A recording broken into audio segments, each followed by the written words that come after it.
The weather alert on my phone buzzed for the third time in an hour. Category 4 hurricane approaching Florida coast. Mandatory evacuation in effect. I set my coffee cup down and watched my adult children frantically pack their cars in my driveway.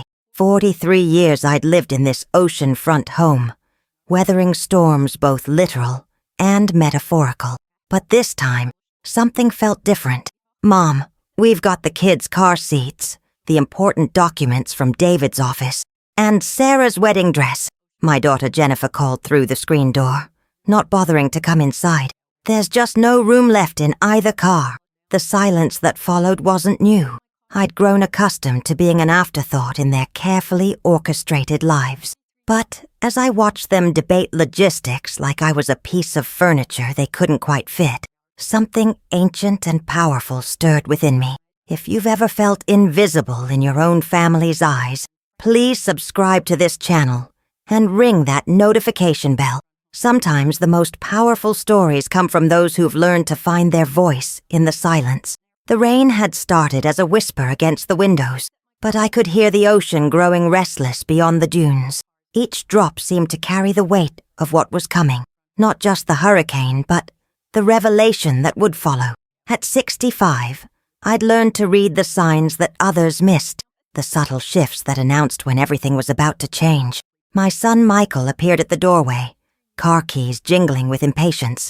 "Look, Mom, we'll be back as soon as the roads are clear. You've got plenty of food, and the house has weathered storms before." His voice carried that particular cadence I'd come to recognize, the tone of a man solving problems by delegating them to someone else's conscience.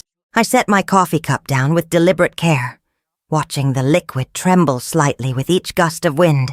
This cup had witnessed countless conversations over the years, but none quite like this one. "What about the generator?"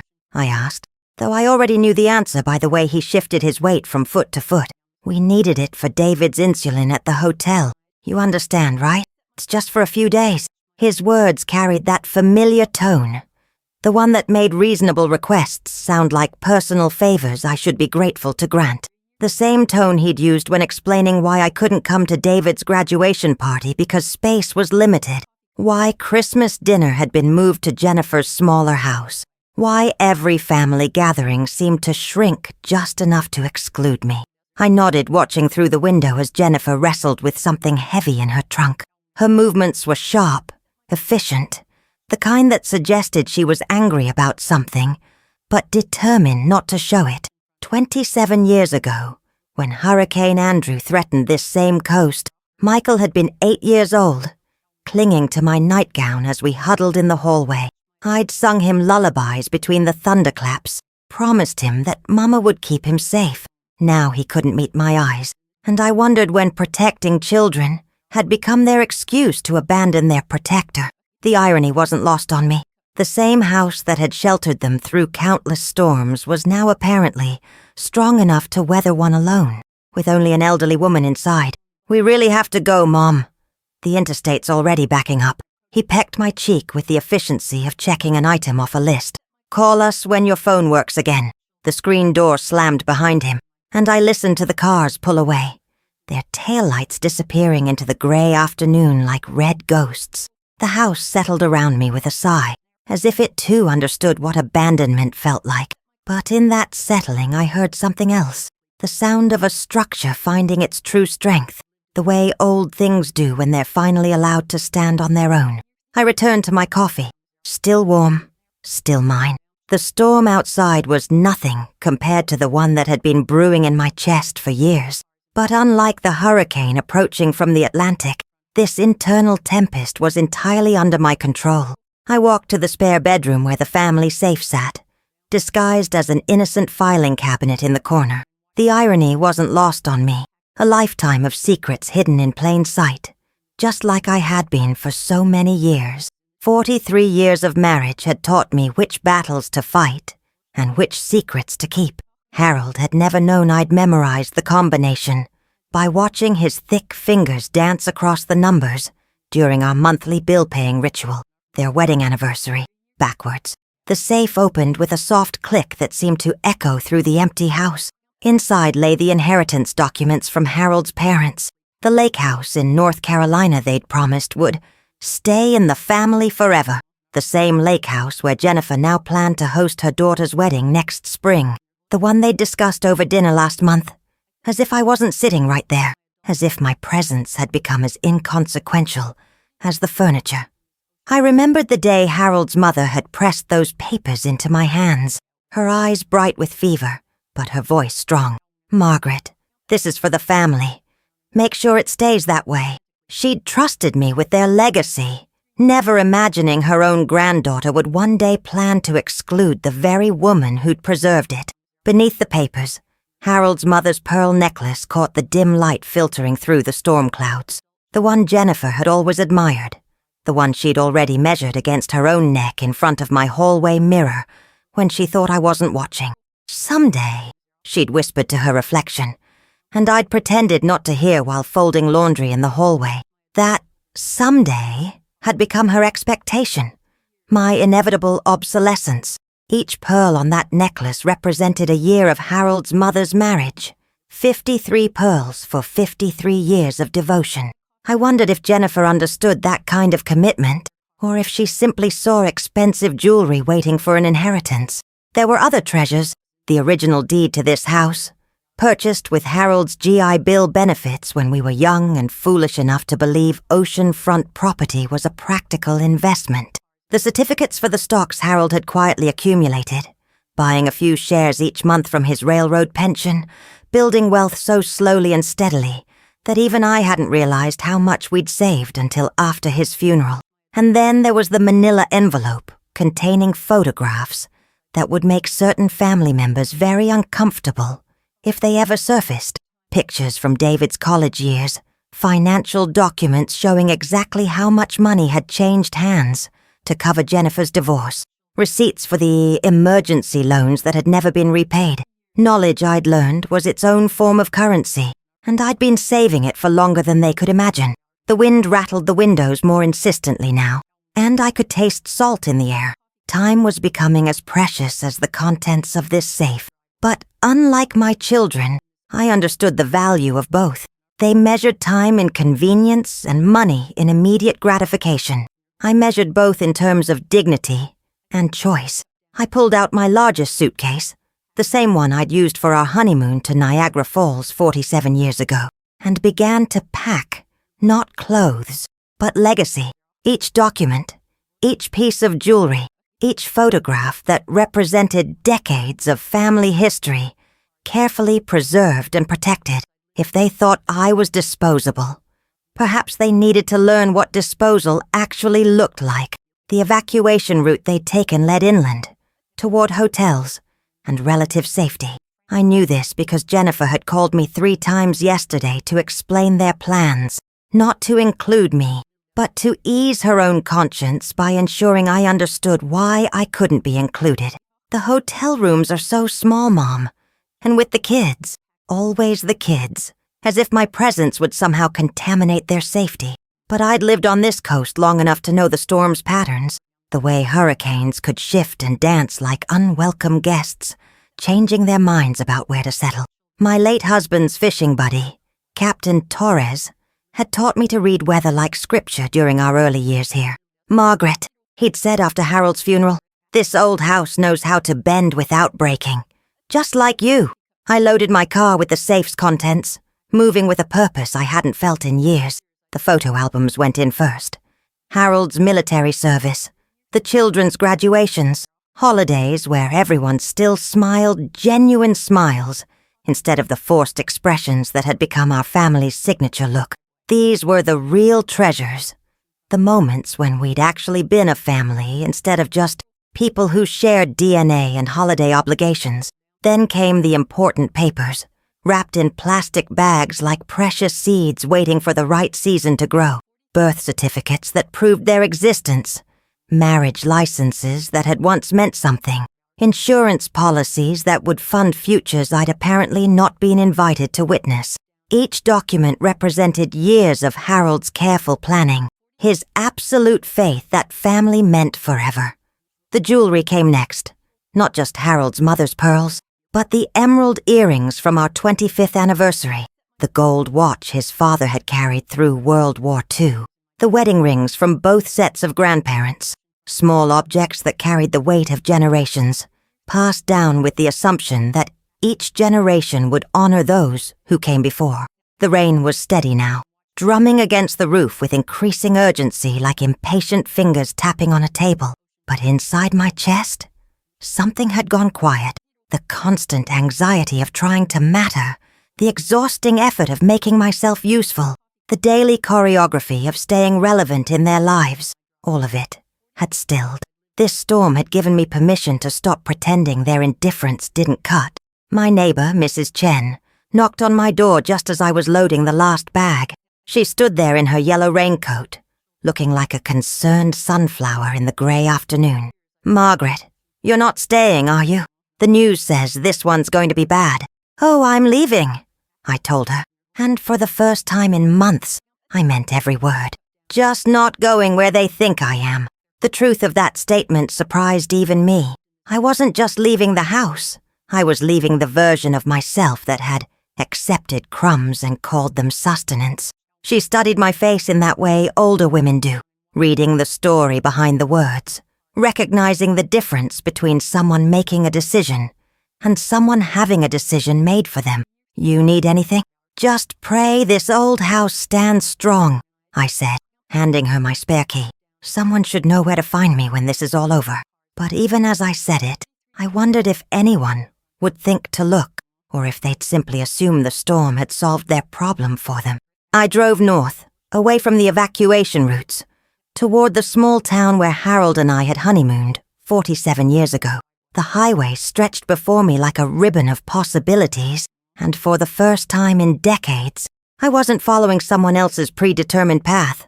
The seaside inn still stood on the bluff, weathered but sturdy, the kind of place that had survived decades of storms by bending rather than breaking, a lesson I was finally ready to learn.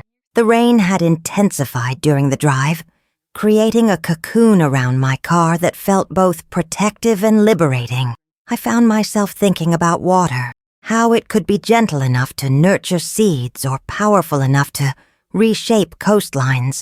Today I was discovering which kind I carried within me.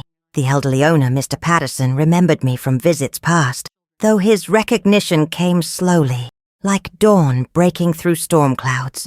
"Mrs. Whitmore, you picked an interesting time to visit," he said, helping me carry my bags from the car. His movements were careful but strong, the way older people learn to move when they understand that every step matters. "Sometimes interesting times pick us," I replied, settling into the room that overlooked the harbor. The words felt foreign coming from my mouth, not because they weren't true, but because I'd never allowed myself to speak them before. From this window I could see the storm's approach, a wall of gray that seemed to swallow the horizon.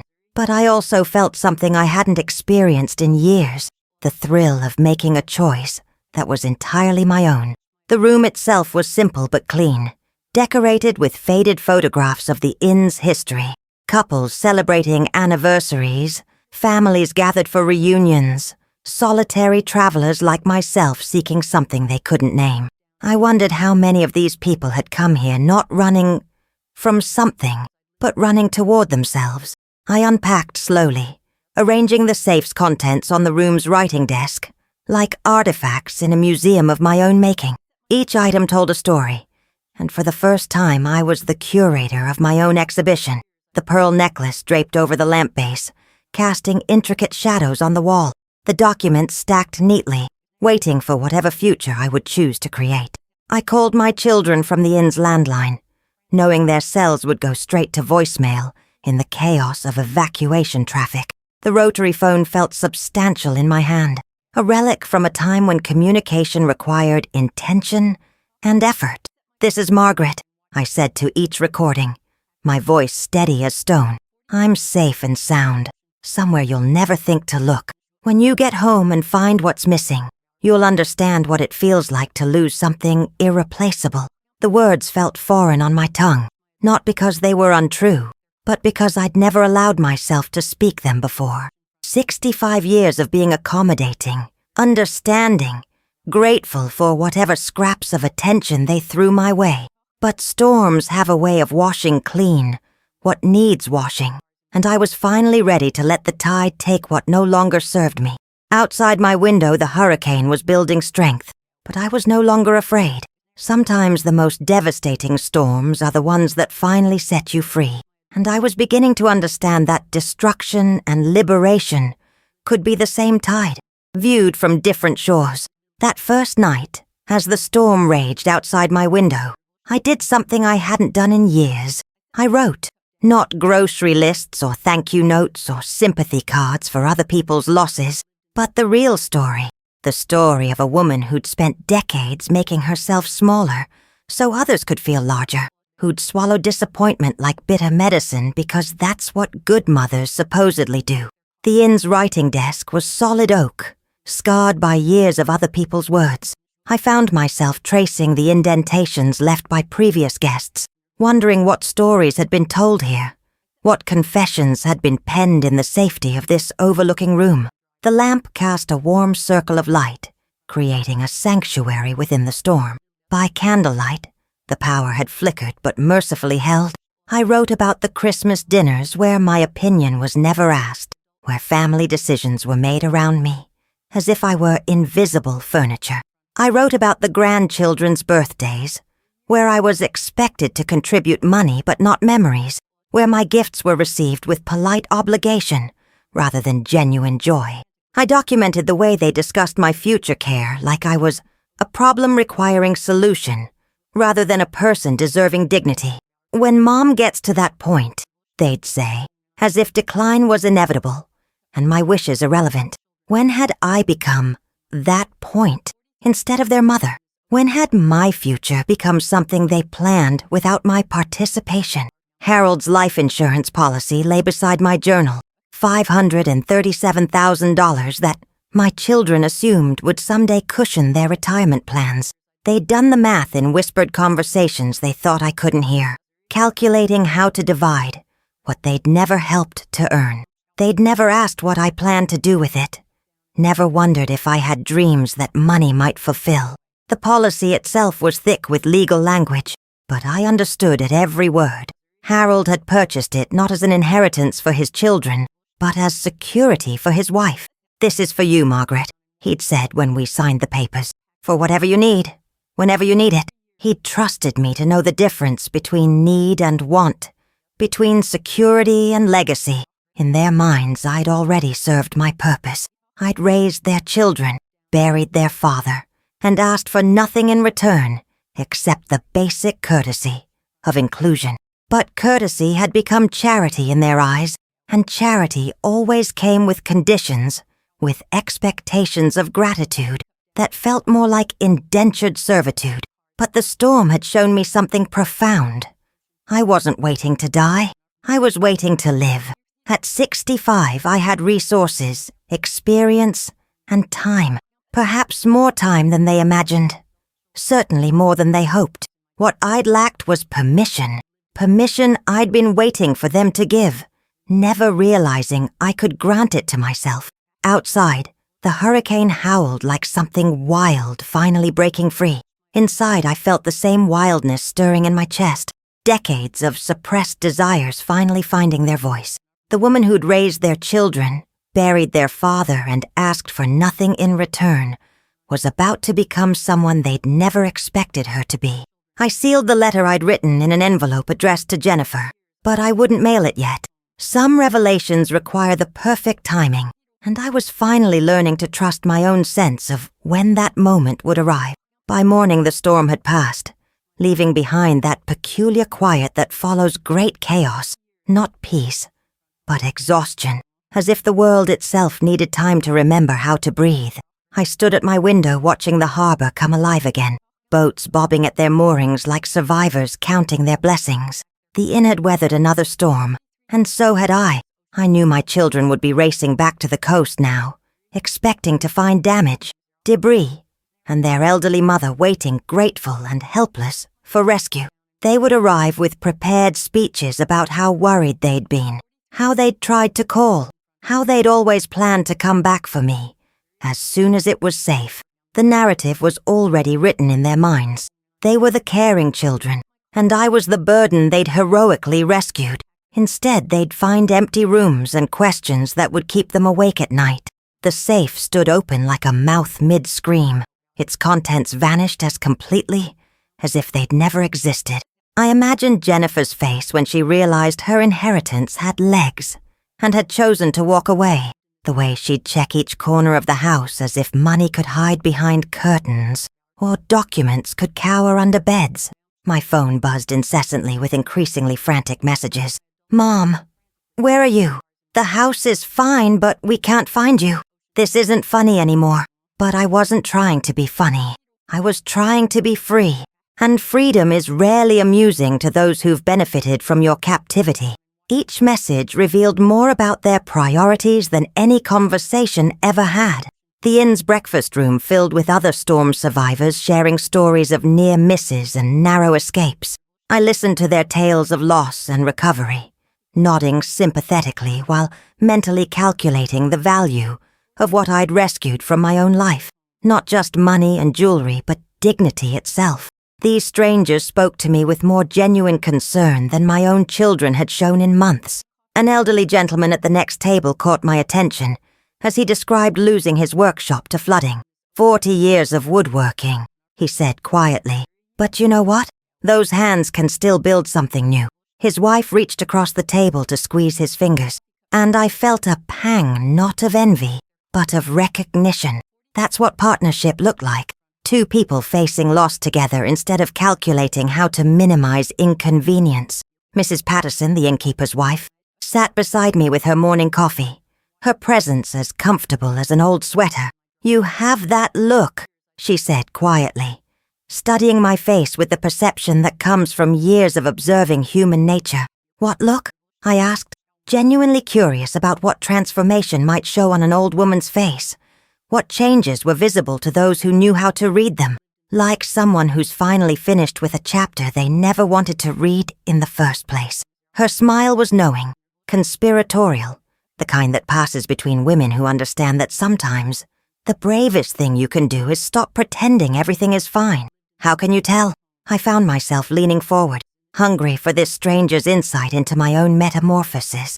"Honey, I've run this inn for 30 years.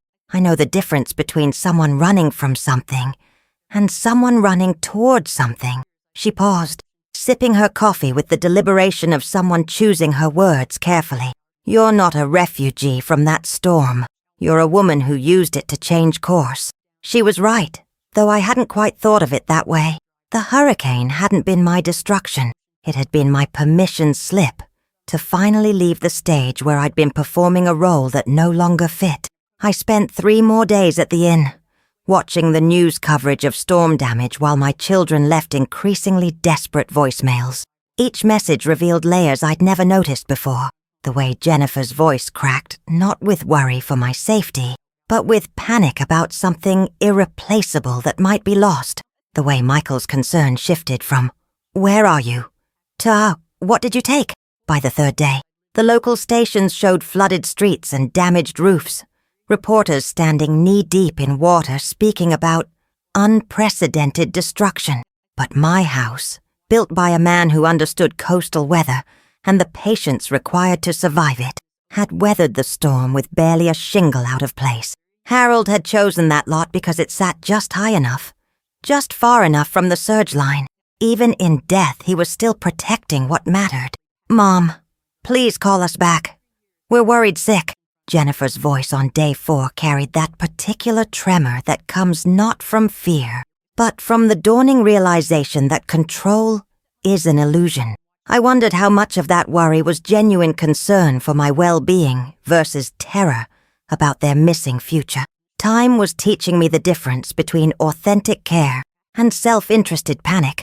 During those quiet days, I allowed myself to remember the woman I'd been before marriage, before children, before the gradual erosion of self that happens when you spend decades defined by your usefulness to others.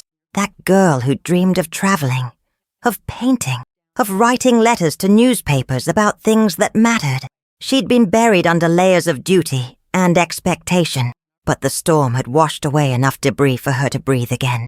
I'd transferred Harold's life insurance money to a new account in a bank 3 counties inland, choosing a small institution where relationships still mattered more than algorithms. The banker, a woman about my age named Patricia, had asked no questions when I requested a safety deposit box for the jewelry and opened a checking account that would require my signature alone for any transactions. "Starting fresh?" she'd asked gently, recognizing something in my demeanor that spoke to her own experience.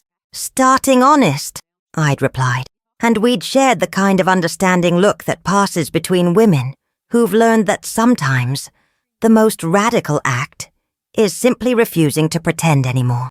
The important papers, deeds, stocks, birth certificates, now lived in a fireproof case in my new storage unit, a small space that felt more like home than the mansion I'd left behind. I'd become a woman of independent assets instead of someone dependent on others' mercy, and the shift felt as fundamental as learning to breathe underwater. On the 4th morning, I called my sister Ruth in Arizona, the one family member who'd always listened without judging, who remembered the girl I'd been before I became everyone else's solution to their problems. Her voice, warm and familiar as summer rain, immediately steadied something restless in my chest. "Margaret, Lord, I've been calling and calling. Jennifer reached out yesterday beside herself. Are you all right?" "I'm better than all right," I told her, surprising us both with the strength in my voice, the certainty that rang through words I'd never imagined speaking. "I'm finally awake." The conversation that followed lasted 2 hours, filled with tears, laughter, and the kind of honest talk that only happens between women who've lived long enough to know the difference between existing and living. Ruth listened as I described the safe, the storm, the slow recognition that I'd been accepting crumbs while calling them sustenance. "You know," she said during a quiet moment, "I wondered when you'd finally get tired of being their safety net. Harold used to worry about it too, near the end. Said he was afraid they'd take you for granted until there was nothing left to take. Harold had seen it coming. The revelation hit me like a physical blow. My husband had watched our children's gradual transformation from grateful recipients to entitled expectants, had worried about my future in their hands. Why hadn't he said anything? But even as I asked the question, I knew the answer. He'd trusted me to find my own way to the truth, just as I was doing now.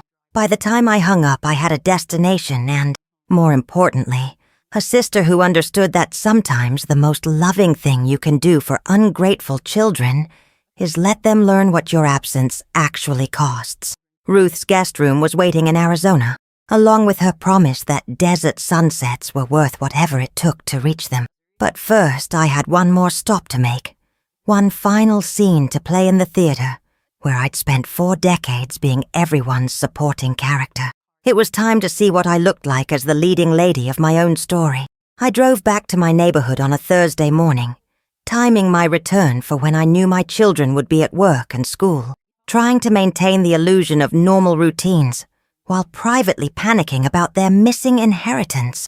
The familiar streets felt different somehow, as if I were seeing them through new eyes, or perhaps through the eyes of the woman I'd been, before I learned to make myself small enough to fit in their periphery.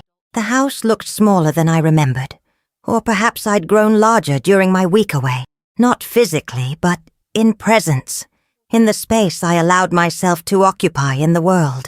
The storm damage was minimal, a few missing roof tiles, some debris in the yard, nothing that couldn't be repaired by men who understood that some structures are built to endure.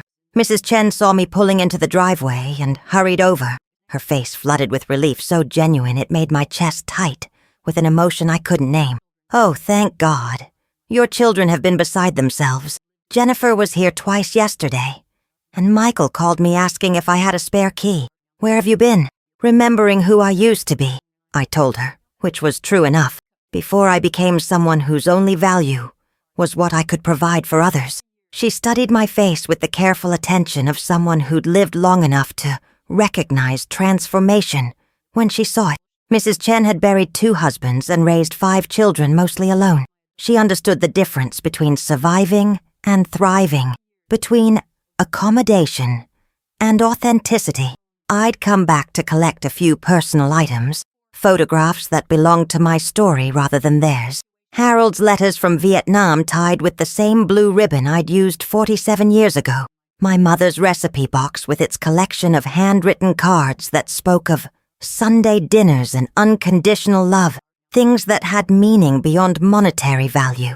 Though I suspected my children would never understand the difference, the house felt hollow, without the weight of the safe's contents, but not empty, different, like a theater after the play has ended, and the actors have gone home, leaving behind only the memory of performances that had once seemed so important. I moved through rooms that had contained my life for 4 decades, touching surfaces that no longer felt like they belonged to me. In my bedroom, I packed the quilt my grandmother had made for my wedding, each square telling a story of family history that stretched back generations. My children had always seen it as old-fashioned, too worn and handmade for their modern aesthetic, but I saw love stitched into every seam. Hours of careful work by arthritic hands that wanted to give their granddaughter something beautiful. I left copies of new legal documents on Jennifer's kitchen counter, papers I'd had drawn up by a lawyer in town, papers that transferred ownership of the house to a trust that would maintain it until my death, at which point it would be donated to a charity for homeless women. Let them puzzle over that, while I discovered what life looked like when you stopped asking permission to live it. The irony wasn't lost on me. The house that had been too small to shelter their elderly mother would eventually shelter women who had nowhere else to go.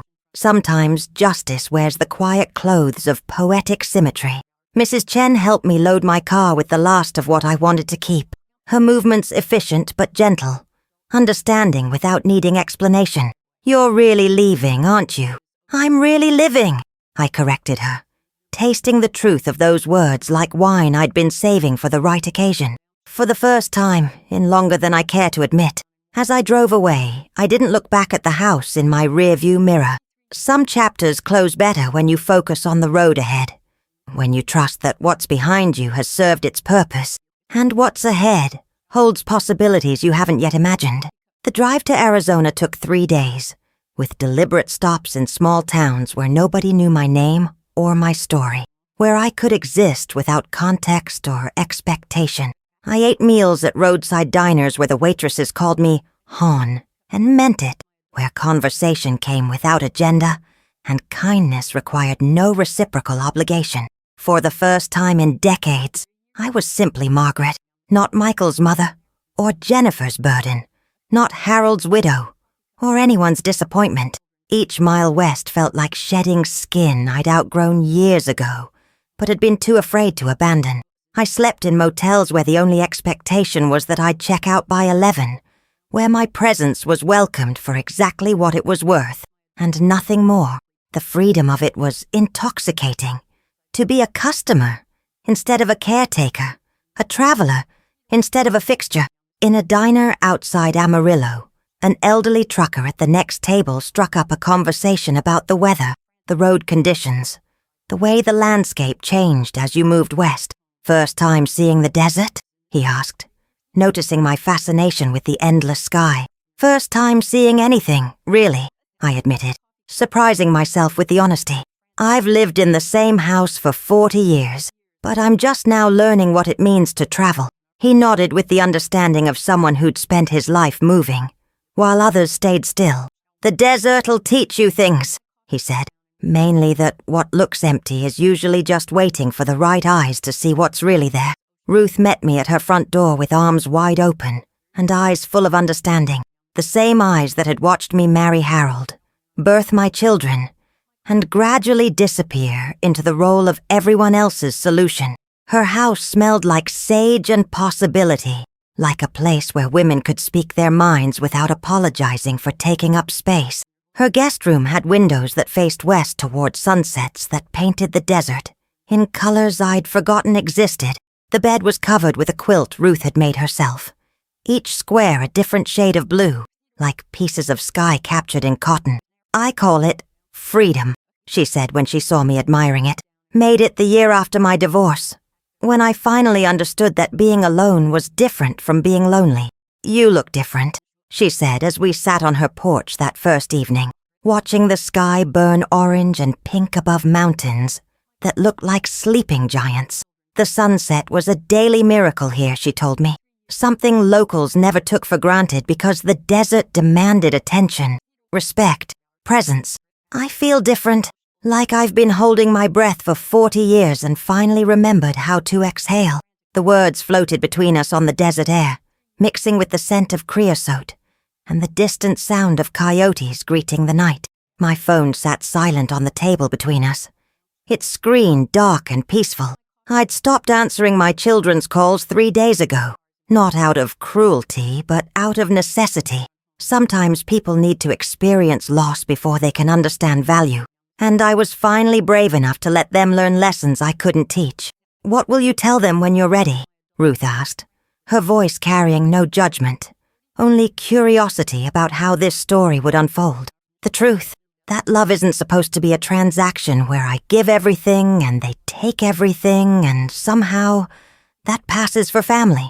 I sipped my tea, tasting freedom in its warmth, in the choice to drink it slowly without worrying about someone else's schedule.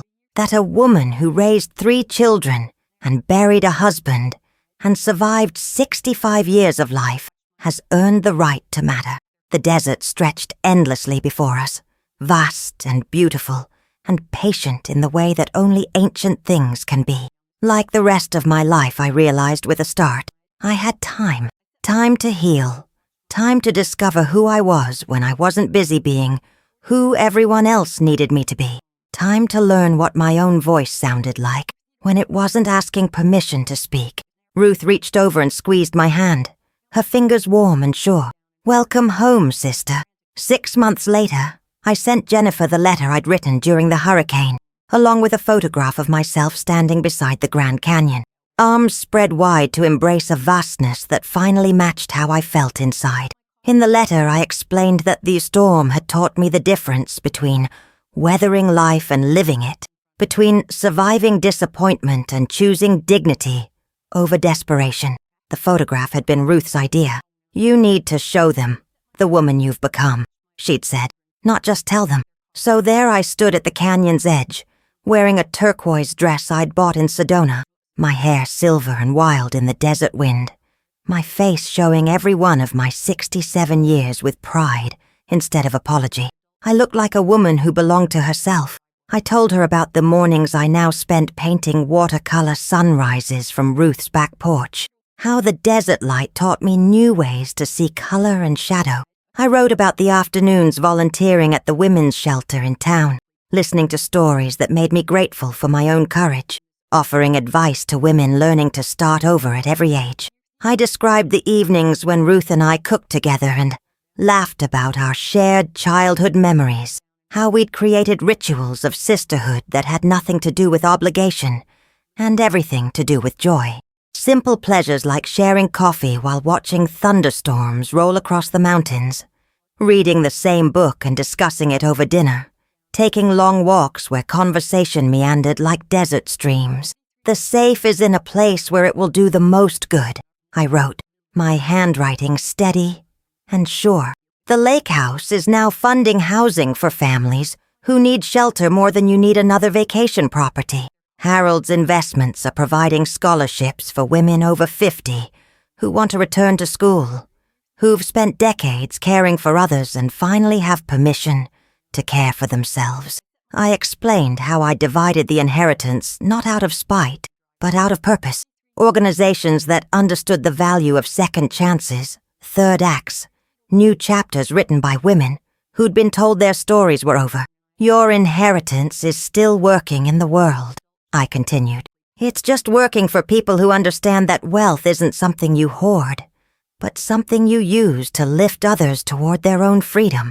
I told her about the ceramic classes I'd started taking, how my hands were learning to shape clay the same way the desert had shaped me, with patience, pressure, and the understanding that the most beautiful things emerge from the most unlikely materials. My first successful bowl sat on Ruth's kitchen table, imperfect but sturdy, holding fruit from the garden we'd planted together. I wrote about the book club I'd joined, full of women who'd read everything and had opinions about it all, who discussed literature like it mattered because they'd lived long enough to understand that stories shape reality as much as reality shapes stories. These women called me Margaret, and meant it, saw me as someone with thoughts worth hearing, instead of services worth using. I wake up every morning and choose what to do with my day, I wrote near the letter's end. Not because someone needs me to choose it, but because it brings me joy, purpose, peace. I've learned the difference between being useful and being used, between being needed and being valued. I didn't include a return address or a phone number where they could reach me easily. If they wanted to find me, they'd have to do more than make perfunctory phone calls from their comfortable assumption that I'd always be available for their convenience. They'd have to care enough to make an effort, and I was no longer willing to accept anything less than genuine interest in the woman I'd become. Ruth read the letter before I mailed it, nodding approvingly as she reached the end, her smile proud and fierce. Think they'll understand? Eventually. Or they won't. But either way, I'll be fine. And for the first time in longer than I could remember, I meant it completely, felt it in my bones, like certainty made flesh. The woman who'd been abandoned before a hurricane had used that storm to find her way home to herself. And home turned out to be wherever she chose to plant her feet and call the ground sacred. I still watch the weather reports when hurricane season comes, but now I see those storms differently, not as threats to be endured, but as forces of nature that clear away what's no longer serving its purpose, making space for new growth in unexpected places. The hurricane that was supposed to destroy me had instead blown away 4 decades of making myself small, of accepting crumbs while calling them sustenance, of believing that being needed was the same as being valued. At 67 now, I understand that the most radical thing an older woman can do is refuse to disappear quietly into the margins of other people's lives. My children call occasionally, awkward conversations where they test the waters of reconciliation while carefully avoiding the subject of their missing inheritance, where they speak to me with the cautious respect usually reserved for strangers who might have something they want. Perhaps someday we'll find our way back to each other, on terms that honor us all. Perhaps we won't. But for the first time in my adult life, their approval isn't necessary for my peace. I've learned that love without respect is just obligation wearing prettier clothes, and I'm too old to pretend that obligation feels like affection. The desert has taught me that survival isn't just about weathering the storm. It's about learning which seeds need the harsh winds to finally crack open and take root. Sometimes the most devastating losses are the ones that finally set you free to discover not just what you were meant to keep, but what you were meant to become when you stopped asking permission to grow. If this story touched something in your heart, please leave a comment below and let me know. Have you ever had to choose between being comfortable and being true to yourself? Your stories matter to me, and I'd love to hear them. And if you'd like to follow more journeys of women who refuse to be invisible, please subscribe and hit that notification bell. Sometimes the most important stories are the ones we tell each other when we finally find the courage to speak our truth.